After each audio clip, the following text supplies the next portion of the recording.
Hello, everyone. I'm going to be talking today about a visual programming language that I've been working on based on the Wolfram language. I'm going to show you the demo here for most of the time, just give you a little introduction while people are coming in. The core of the idea here is that people often think about technical computation in terms of functions that get plugged together. We talk about it that way. We say, take your function and give it to nintegrate, and then send that to plot. Put the CSV into an association, or hit it with normal. We talk about data flowing into and out of blocks that have inputs and outputs.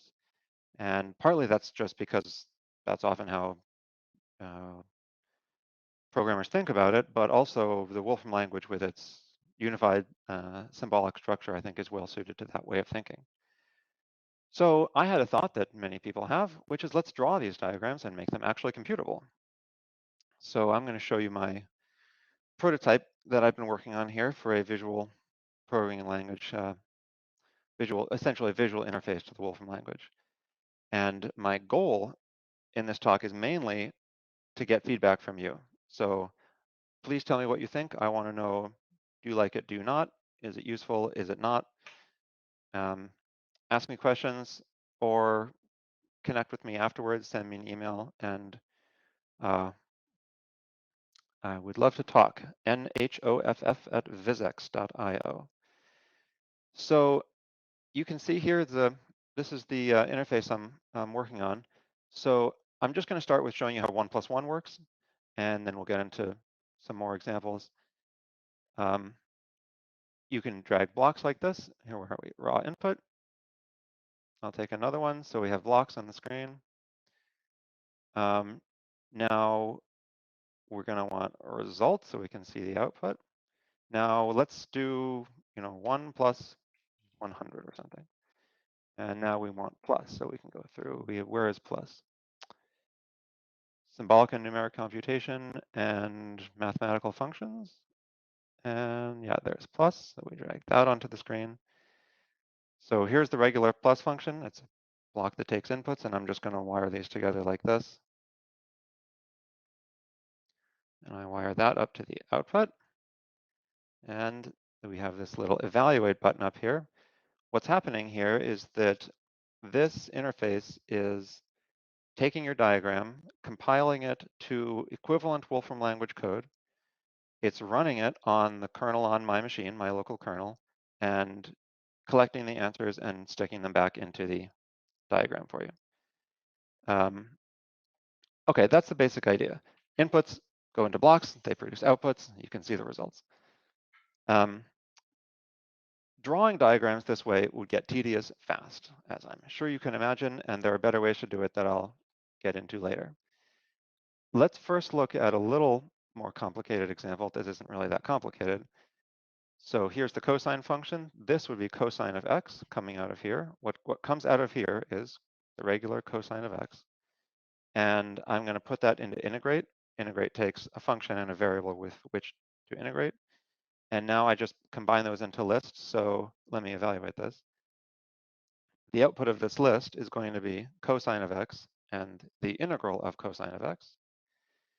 And I also put that into plot, and the second argument of plot is just this list x0 4 pi, and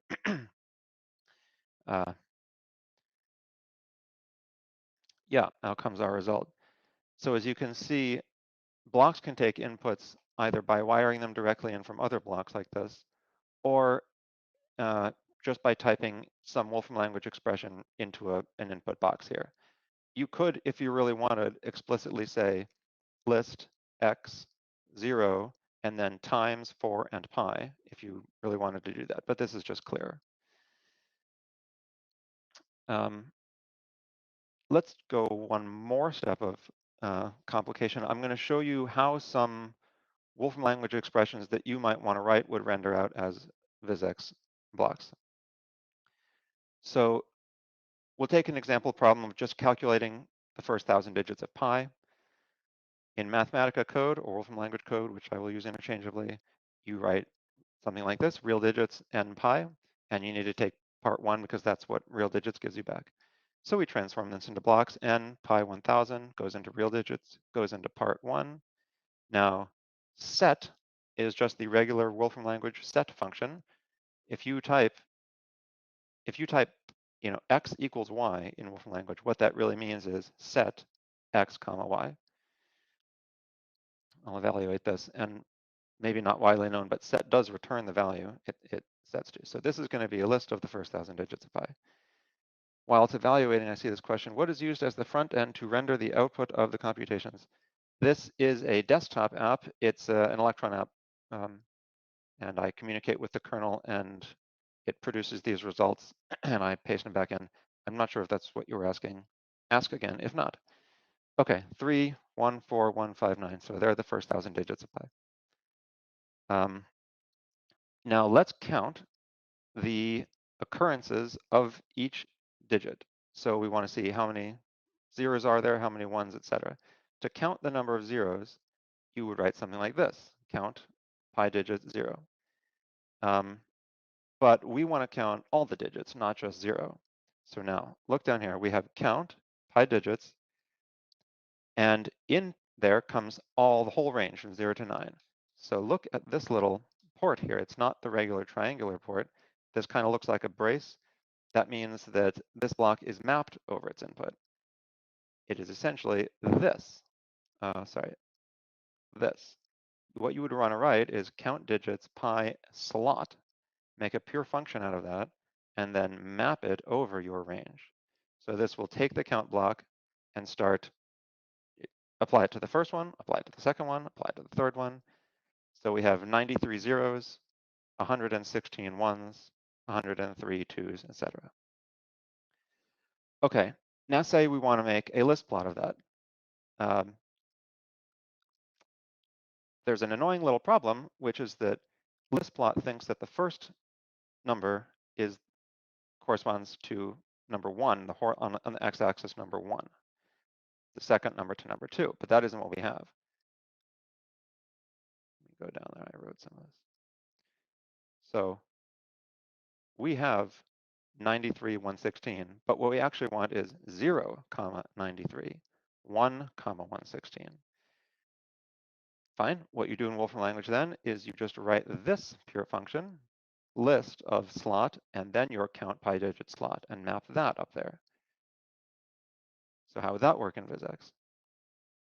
You can make blocks like this that contain other blocks. So this is count with digit, and inside here, this count with digit is just a regular block like any other. I can make it smaller. It has inputs and outputs, but inside it is a completely separate canvas. I can put any blocks on there. I can connect them however I want. And count with digit compiles to a Wolfram language function that takes inputs and produces an output, just like anything else. In this case, it's really simple. It just does what I set up here. It's the list. It just takes the list of its input and then the count of its input. And that is mapped over range 0, 9, and I give it to list plot. This is just Mathematica. It's just a Mathematica expression, a Wolfram language expression. And so I can put a second argument to list plot saying that I want the axes to be labeled as count and digit. Did you write visX in JavaScript and use JavaScript to call the Mathematica kernel? I wrote visX in JavaScript, yeah, TypeScript actually, and I use JavaScript to call the Mathematica kernel. Yeah, I just call Wolfram script. I just compile it to Wolfram language code and give that to Wolfram script. That's all I do. Okay, well, I think you get the basic idea. We'll do one more thing, which is that so this plot is for the first 1,000 digits of pi, and you might be interested to see what it would look like for 1,000 digits and 1,000,000 digits and a couple other examples. So I'm going to take everything we've done so far and wrap that in yet another function here that's going to make a chart. So let's look in there first. Let's just look at pie chart. So it takes n of this thing we wrote first that calculates the first I said 1,000, but digits of pi. Now this will get compiled into pie chart, open square bracket, length of pi underscore, close bracket, colon equals. So I can use length of pi as a variable inside the function like you can with any other Wolfram language function. And I'm taking length of pi here and winding it into the second input of n. And now we use count with digit again. This is a canvas within a canvas to make our plot, but now it'll be parameterized by the number of digits of pi in the list. Okay, so here it is for 100, 1,000, and a million digits of pi, and as expected, it kind of flattens out.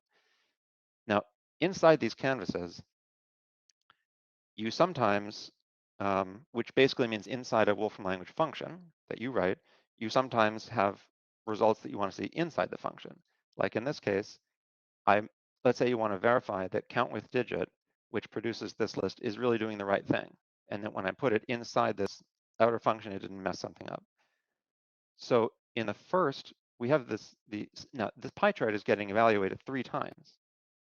So in this result block up here, let me move it up here. I need to work on this a little bit, but this is the output of that this block would see the first time through the loop. It's the number of, what did I say, in 100 digits of pi, I think. If I go up here and I go to 2 up here, then everything in here shows me the result the second time through the loop. And the third time through the loop, and the numbers get bigger. As you can see, intermediate results. The reason I thought this might be useful is that sometimes you're writing Wolfram language code and you want to see intermediate results, but you've created this expression, which is a full line of code, and you just want to pull out one bit of it in the middle and say, what does this thing equal during the evaluation of the function? It's easy here to do that by you just pull off a link from the whatever value you want to see into a result, and there you go. Okay, I'm sure you get the idea. I have a couple more examples of neat things that I'll show you, and then we'll save time for questions. There's no reason that everything you write should have to be blocks. Sometimes you just want to write some text-based code, and there is nothing wrong with that. And so I give you the option to just give me a text box into which I will type Wolfram language code. Please splice it in directly. And like calculating Fibonacci sequences, you just want to use a little for loop. Just please give me a for loop. And so this is a regular visX block like any other, except instead of consisting of blocks, it consists of code. And you can map over it and it acts like any other function. Now you can compile, let me go back to this pi digits example down there. There's nothing magical going on down here. If I want to take this, say I want to take this count with digit thing, and I want to see the Wolfram language code underlying it, I can click this little bookish icon there, and it will compile just that block. And we're going to have to wait for a few minutes. This is slow, but I'll have to speed it up for, when people really use it. Right, so this is all it's doing. It's just a way to create Wolfram language code. And there's no reason this has to be in some kind of brutal full form. We're about halfway through. I'm going to go through some more examples, and then we'll do questions at the end. Okay. Yes, let us talk about functional programming. There are lots of times in the Wolfram language that you want to say something like this. You want to select elements from a list that satisfy some function. Now, you don't want, see, the even queue is a regular function that takes an input and produces an output. Let me evaluate. I could say over here, like I could say even queue of 8, and it would say true. But when you're using select like this, you don't want to say even queue of some number. It's the function itself that you want to apply to every element of the list. An often requested feature is to have these lines that come out the bottom of the block that represent the block itself. And so that's how you would write something like this in visX. But often you don't want to just put a block, you kind of want to put inputs into the block that are then fed in as a function to the other block. So let's say, this is how you would do that here. Say you want to select all elements of this list that are greater than 2. You can take greater, leave the first block open. Now, greater with its first input unfilled and its second input filled is essentially a function of one argument. It takes one argument and produces one output. It's like saying this. It's basically exactly this. And you can give that as the second input to select, and it will work the same way. I have this nice sugar for map, the little curly brace thing. That really only works if you want to use map in the traditional way. If you want to use map in or any other functional construct in a non-simple way, then you can't explicitly map over the block. So then you can do this kind of thing. You take map, you take the block itself, and this could be any composite block or anything you want. Put that into the first argument. Now we have here's some matrix, A, B, C, D, and then if you want to map at level 2 specifically, you can do that here. One more example, just because it's neat. Hope this one works. You can write any Wolfram language code you want in here, not just for simple stuff like 1 + 1. Here's an example using the entity system. So here's flight data. I'm going to take, this looks at every flight that went from Boston to San Francisco yesterday. This is a Wolfram language symbol that you can use. And here are 3 flights, apparently. There were 3 flights yesterday. As you can see, the results show up the way they would in the front end. It's okay. So let's take the first one of those, and we'll take entity property flight recorded altitude. Now, what is this thing when a line comes in the top of a block? There are some cases where you want a block to take on the function of something else. In regular, so the way you have to write this, let me just show you. I'll just put a comment here and show you what I mean. The way you have to write this in Wolfram language is you write the entity, whatever, close bracket, then open bracket again of the property. So the thing coming out here first is the entity, that JetBlue flight. Now I want to say entity of the property. So this block needs to take on the function of the entity itself. A little confusing, but whenever you want to write these structures here, this kind of A of B of C kind of thing, you need to have a block, link coming in the top. Okay, give it a dateless plot, and there's the altitude of the flight. Well, I think you get the idea. If you want to get blocks on the screen, all these examples I'm showing you are examples that I have kind of pre-made. If you don't want to get blocks on the screen by laboriously dragging everything from the library here, which you probably don't and I never do, you can type Wolfram language code in down here, like I'll say, well, like that example. Into whatever, sine x, well, how about 0 to pi? And I'll say, well, that should give me 0. Let's see.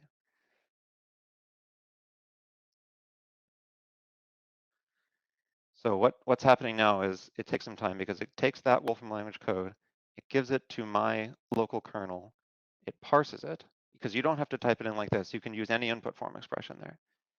And let me evaluate this and make sure I get 0. It'd be funny if I didn't.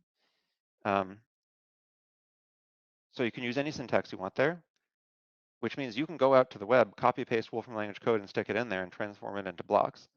Oh, is that, yeah, that's the world's biggest 0. I have to fix, that's kind of a bug where it always takes up the full width of the block, so I'll fix that. But anyway.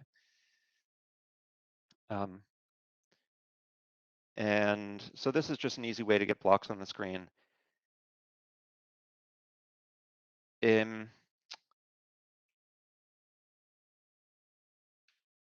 If you don't even want to do that and you just want to describe the problem that you have, you can type it into a second block down here, and this will essentially give whatever you type in to GPT, and it will transform what you typed into explanations and blocks. So what's an example? What should I type in there? This is my placeholder.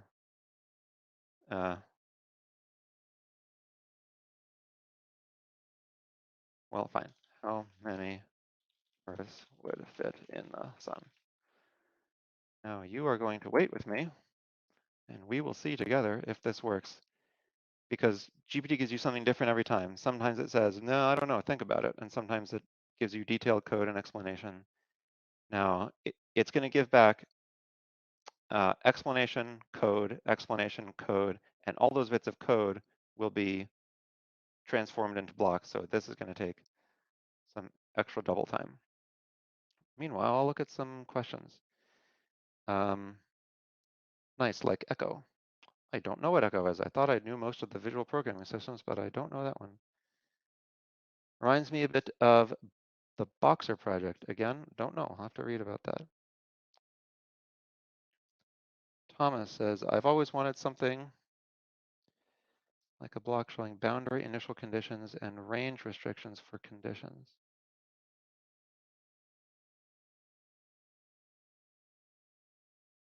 I don't know what that means. I will have to spend time reading about it. Okay, so, hey, it worked. Did it use the entity system? It did. Star radius, set sun radius, planet Earth radius, set Earth radius. Next, we can calculate the volume of the sun and the volume of the Earth. Yep, 4/3 pi r cubed sets sun value, sun volume, Earth volume. Okay, so it's getting it right. It's getting it right. I wish, this is something I want to build later, I wish it wasn't using so much setting. I wish it would take this, instead of setting the value to sun radius, it should just take the value that comes out of here that it would set to sun radius and wind it right into here where it says sun radius cubed. I just need to do a bunch more intelligent parsing of the responses and better transformation into blocks. Because this really is just text-based Wolfram language code, but rendered as blocks, which isn't, why don't you just write the code? I'd rather it link it up nicely, but I can figure out how to do that.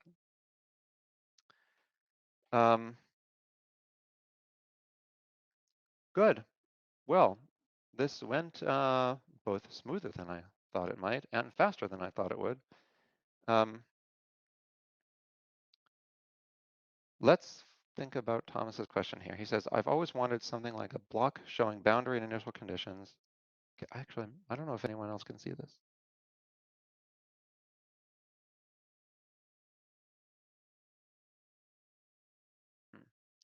Don't know. Okay, next question. What type of applications do you think are best suited to be programmed with visX? Excellent question. That is the main question that I have on my mind.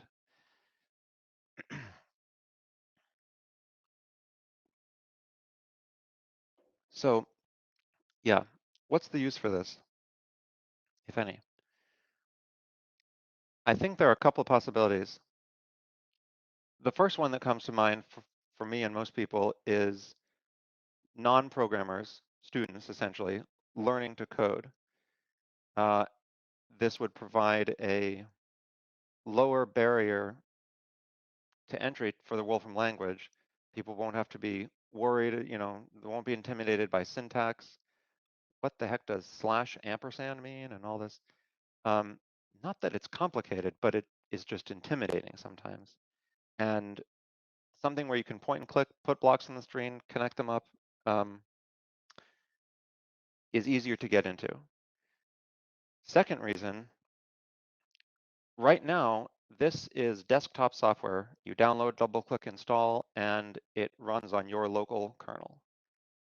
I'm considering making a web-based version of it where the evaluation happens in the cloud. This means you don't actually need even a Wolfram kernel. You don't have to even know anything about the Wolfram language. You don't even have to know that it's backed by the Wolfram language. You can just type something in here, connect blocks, and see what happens. This is even a lower barrier to entry for people who want to do some analysis but don't think that they are programmers.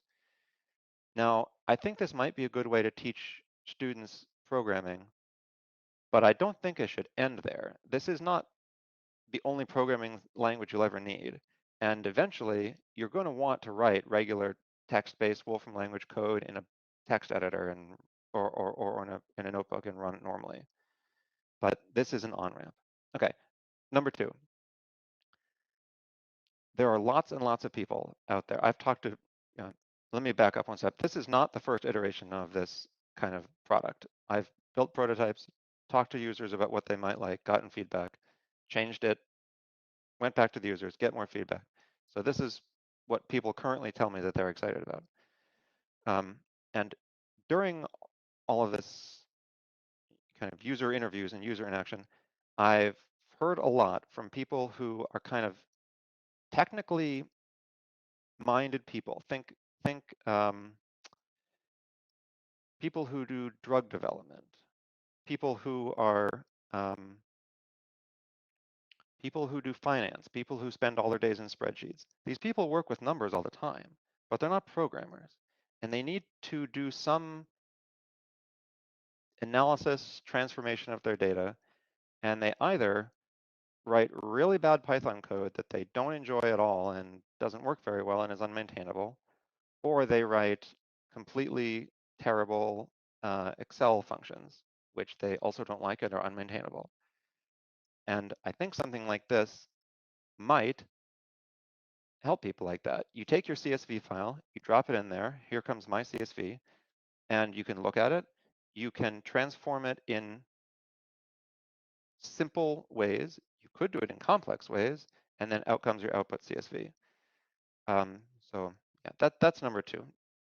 We're out of time. We're almost out of time. So let me say, oh, there are some more questions that come in. I am looking for beta testers.